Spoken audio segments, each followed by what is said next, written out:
Eh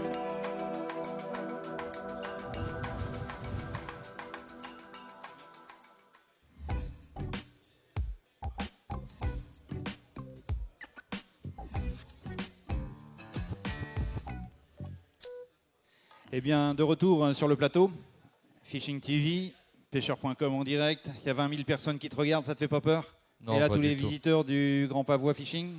Bonjour, cher public. Alors, notre ami Samir, que je ne présente plus maintenant, mais bon, là, il y a beaucoup de gens qui ne le connaissent pas encore. Samir Kerjou, qui est quand même triple ou quintuple champion AFCPL en eau douce. Il se met à la mer, il pêche le thon, il pêche tout. C'est l'homme, il lui manque des fois que les écailles à lui. Et c'est vrai, il sent pas le poisson, heureusement, parce que avec le soleil qu'il fait, ça sèche très vite. Merci. Mais j'adore Samir, c'est quelqu'un que je connais maintenant depuis quelques années. Et on a toujours tendance à rigoler ensemble. Il arrive du Sud, vous allez l'entendre à la parole. Et là, il représente la société Ultimate Fishing. Il va nous parler d'un drôle de truc, là. Allez. Alors bonjour à tous, je vais parler d'une technique qui malheureusement à mon goût, on n'en parle pas assez, c'est la pêche à l'inchiku. L'inchiku, c'est ça, c'est ce leurre, et le montage qui va avec, le voici. Regardez l'écran là-bas. C'est un octopus avec 2 hameçons simples très légers qui, on va l'expliquer après, ont un réel intérêt. Alors cette technique-là, j'aimerais vraiment parler parce que c'est une technique à mon goût très meurtrière sur toutes les espèces de carnassiers en mer. Quasi, on peut dire tous les poissons. Et ce qui me plaît le plus dans cette technique, c'est que c'est la pêche, à mon goût, la plus simple, que ce soit pour quelqu'un d'initié ou pour le débutant. Le gros intérêt de la pêche à l'inchiku, ce modèle, c'est un modèle commercialisé par la fameuse marque Megabass, c'est le Volt. Il existe, je vais vous parler de ce produit d'abord, en 3 tailles, alors 120, 150 et 180 grammes. C'est vraiment des 120, pêches... oui, c'est déjà... On peut qualifier ça de pêche lourde. Mais par contre, à la différence avec une pêche qui est plus pratiquée, comme par exemple la pêche en jigging, qui est plutôt physique, la pêche à l'inchiku au Volt de chez Megabass, par contre, elle ne demande pas de conditions physiques particulières, parce que c'est la pêche la plus basique que l'on peut pratiquer. Alors les animations, c'est très simple. Alors là, malheureusement, on ne va pas le faire dans le bassin, il y a peu d'eau, et 120 grammes, on fera peut-être des petits trous, il n'y aura plus d'eau demain. Hein. C'est clair. Alors, on a l'octopus qui est muni de 2 hameçons très légers et qui va, une fois accroché, faire planer le leurre, un peu comme on le ferait avec un jig, à part qu'avec un jig, on va pêcher, on va prendre certes des poissons à la descente. Souvent, on va animer rapidement, laisser redescendre et animer très, très rapidement et en faisant des efforts physiques plutôt soutenus. C'est une pêche qui est fatigante, on peut dire à la longue. Est-ce que tu peux nous montrer le mouvement, simplement, tu poses le leurre, simplement le mouvement que tu ferais avec cette canne? On ne va pas le faire, bien entendu. À la pêche au jig, on se retrouverait dans une position comme ça, on est sans cesse en train d'animer. C'est plutôt éprouvant physiquement. Voilà. Dès qu'on pêche avec des jigs lourds, c'est plutôt très fatigant, il faut le dire. Alors qu'avec l'inchiku, le plus subtil, c'est d'être capable de laisser descendre le leurre et de prendre contact avec le fond. Si vous voulez, c'est l'étape la plus dure de cette technique. Voilà. Et ça, je pense que c'est à la portée de n'importe quel débutant. Maîtriser la descente? Non, sentir simplement le fond. On n'en est même pas à maîtriser la descente. Sentir le fond, ça suffit.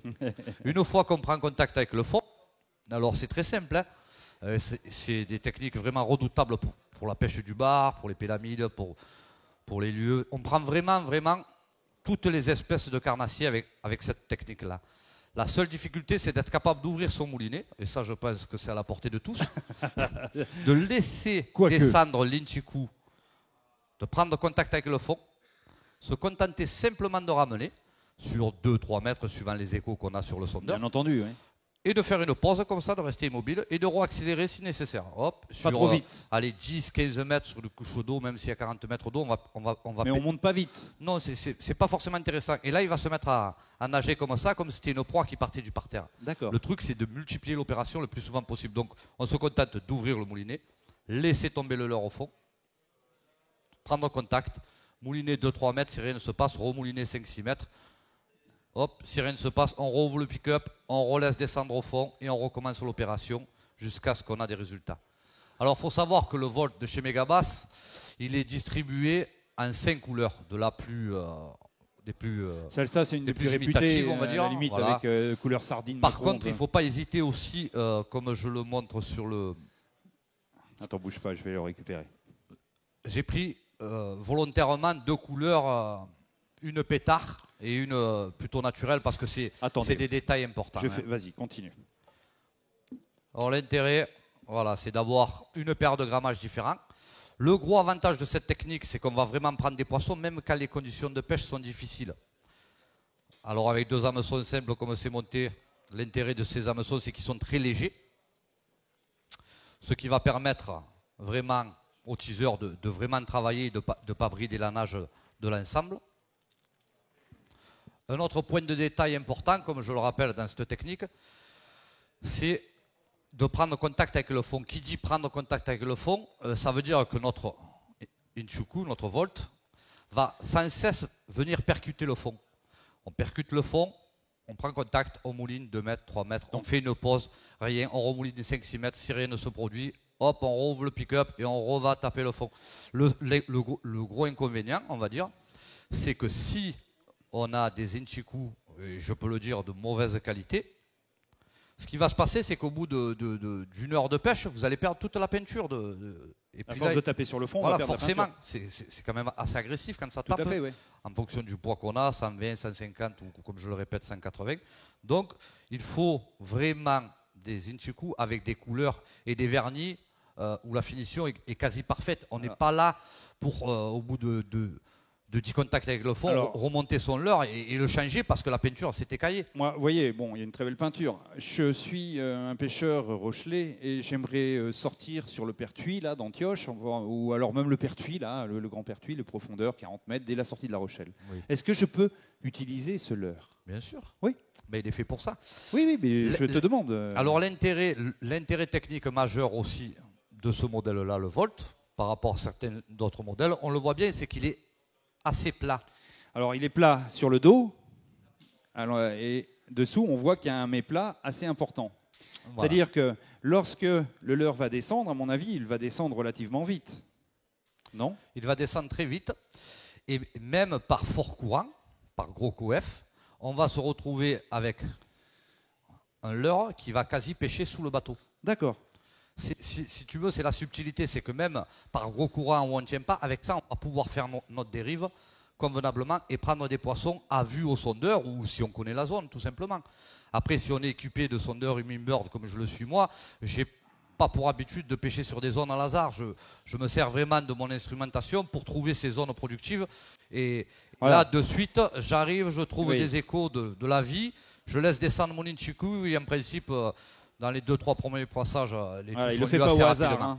Il sort pas parce qu'il trouve 40 mètres, il ne fait pas nager à 40 mètres, il va chercher les poissons. Quand on connaît un secteur productif, même s'il y a des grosses conditions de mer, qu'on ait du gros courant ou des grands vents, et bien souvent on abandonne la pêche au leurre dur ou au leurre souple parce qu'on ne tient pas, parce qu'on dérive mal. Ouais. Et c'est dans ce moment-là que ces techniques vont vraiment être productives. Et plutôt que de rentrer chez vous parce que vous ne sentez pas le fond avec votre leurre souple, etc.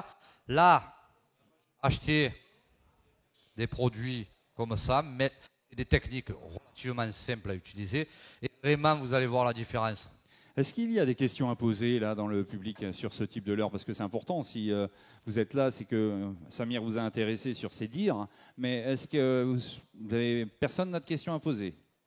Direct plateau. Donc ne soyez pas timide, hein, il y a 20 000 personnes derrière la caméra, mais ce n'est pas des bêtises en plus, nous sommes en direct pêcheur.com, donc il y a énormément de gens qui nous suivent sur Internet. Donc n'hésitez pas non plus à retrouver Samir, qu'on va remercier sur la présence sur ce plateau, ainsi que sur l'Ichiku. Là, il va être présent tout à l'heure sur le stand derrière là-bas, l'escale du pêcheur. Allez le rencontrer, il vous en dira encore un petit peu plus. Moi, je vais remercier Samir de sa présence. C'est vraiment une technique, honnêtement. Je conseille à tous les pêcheurs et surtout en plus dans cette région où ils C'est ont... pas connu ici, donc c'est le où moment. ils ont du maigre. Du Bon, moi, je suis potentiel. un spécialiste de la maigrette aujourd'hui, mais ils ont du maigre et tout. C'est vraiment des techniques. Il y a beaucoup de bars, ils ont des pélamides. C'est vraiment la technique qui va fonctionner par excellence. Ça serait vraiment dommage de passer à côté de ces pêches qui ont été mises au point par les Japonais, on le sait tous, mais qui sont vraiment, on peut le dire, meurtrières, quoi. Quand les conditions sont difficiles. Munidin Chikou, il n'y a pas besoin d'avoir 30 ans d'expérience de pêche pour être capable de sentir le fond avec un leurre de 150 grammes. Quoi. Et voilà. Et de le ramener sur une dizaine de mètres d'eau dans la couche d'eau. C'est vraiment des techniques à mettre au point. Après, il faut les cannes adaptées. Chez Tenryu, on a ce J'ai qu'il une faut. question, monsieur. Je suis essentiellement pêcheur à la mouche, Oui. pour la truite. Donc la question que je me pose, est-ce qu'avec ça, on peut pêcher aussi en rivière? Ben là, hormis des grands fleuves avec des profondeurs ou des débits hors normes, à la base, il est 120 grammes. À la base, il n'est pas fait pour ça. Il est vraiment fait pour pêcher en Atlantique ou en Méditerranée. Chez nous, les pêcheurs de denchi, de céréales, ont des résultats sensationnels avec ça. Et c'est des techniques qui, dans les années à venir, seront incontournables pour le pêcheur qui veut réussir ses parties de pêche régulièrement. Quoi. Quand ça ne mord pas au leurre souple, on ne rentre pas à la maison parce que la mer est mauvaise. Il y a d'autres techniques qui ont été mises au point pour prendre justement ces poissons et continuer à prendre du plaisir, même si la mer est agitée. Bon, eh ben, écoutez, voilà votre réponse. Et merci à toi, Samir, d'être passé sur ce plateau pour ces indications. J'aime bien cette voix qui chante, cette voix qui nous amène le soleil. Donc, merci à toi et à plus tard. N'hésitez pas à aller le voir. Et pour tous les auditeurs, à tout à l'heure.